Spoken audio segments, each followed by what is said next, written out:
The investment choices you make early on in your career could mean the difference between becoming wealthy and retiring early or remaining poor forever. Making careful investments when you're young has the potential to make you incredibly wealthy over the course of your career. Time is on your side, and not taking advantage of those early years is a wasted opportunity. How are you supposed to know which investments to make when the topic can seem complex and overwhelming? In this video, you'll see where you should invest your money that will provide returns far exceeding what you could earn in the stock market, as well as ways to maximize your retirement savings. Stick around, because this video could be all you need to retire extremely wealthy at a young age.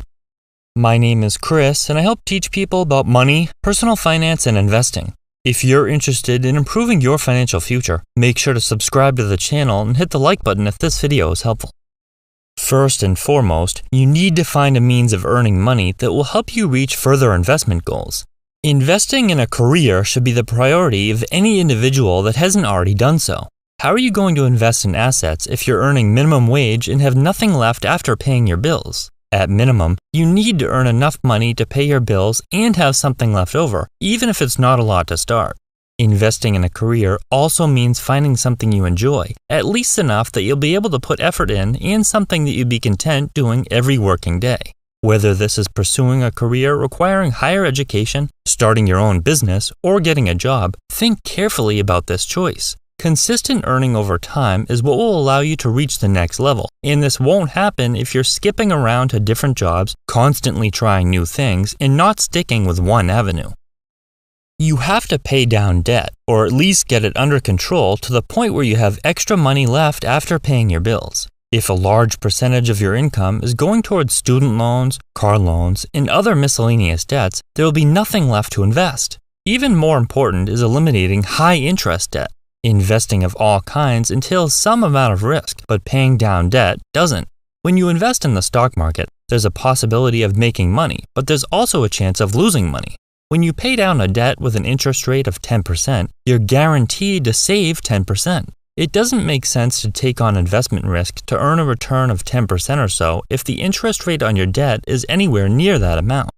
Famous hedge fund manager Peter Lynch believes that buying a home is one of the best investments you can make, which says a lot coming from a professional stock picker.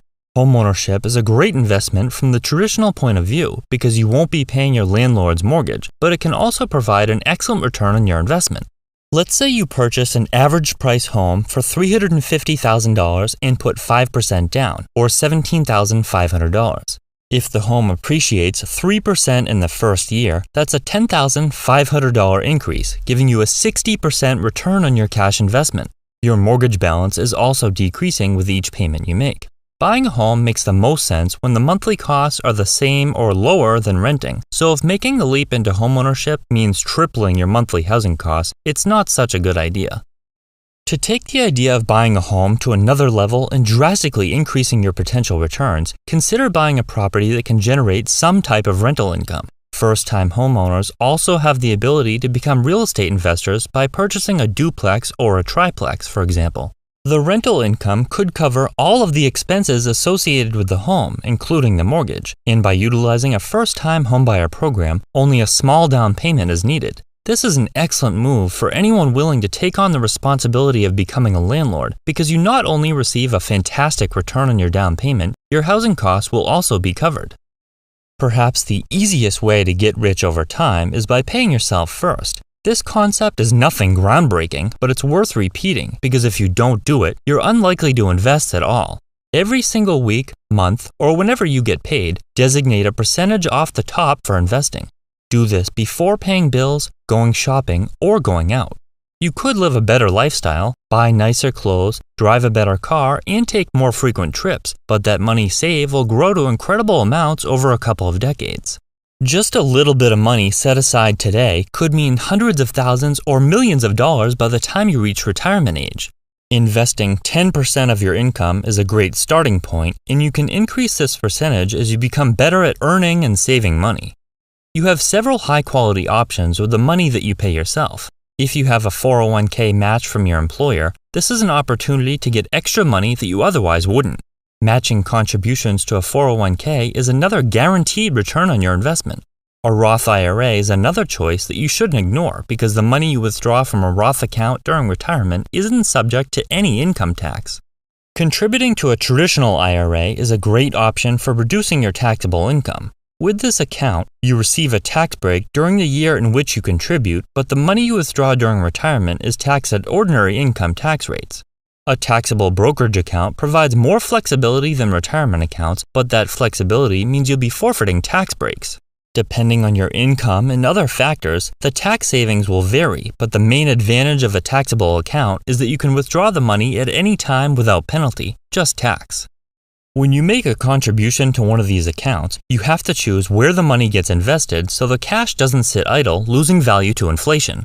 A common mistake is thinking that the money you contribute is automatically invested, but the 401k and IRA are just types of accounts, not investments. You wouldn't want to put money into these accounts for 30 years only to realize it was never invested and is practically worthless. It's up to you to choose where the money within the account is invested. With a 401k, your employer will have a list of choices from which you can choose, such as an S&P 500 index fund. With an IRA, you have a much larger selection of investments, which is a huge advantage to these accounts. You can basically choose any stock or fund. It's hard to go wrong with a low-cost S&P 500 fund because it provides immediate diversification combined with growth and stability. For those with a higher risk tolerance, a more aggressive growth fund, such as an S&P 500 growth fund, is a desirable option providing a balance of risk and potential return.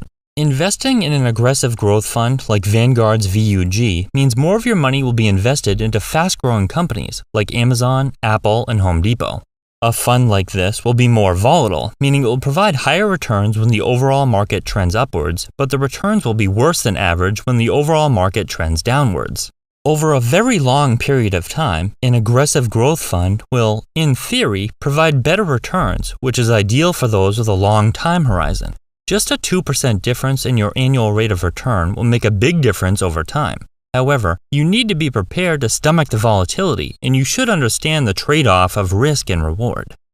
Investors love individual stocks because they provide incredible potential. It's possible for a single stock to double or triple in a somewhat short amount of time, but the same happening with a fund holding hundreds of different stocks is highly unlikely. There's nothing wrong with buying single stocks as long as you restrict them to a small percentage of your portfolio. Experts recommend not putting any more than 10 to 20% of your portfolio into single stocks. To limit your chances of losing money, stick to large, stable, blue-chip companies. These are stocks like Walmart, Apple, Procter & Gamble, and Coca-Cola. They've been around for a long time, and the chances of them going bankrupt overnight are very small. Invest in companies of which you thoroughly understand their business model, meaning you know how they stack up to their competition and exactly how they earn money. Instead of throwing money away that you'll never get back, learn where to invest your money as soon as possible. Just making a few small moves now could make you a very wealthy individual when you reach retirement age, so do not let this opportunity pass you by.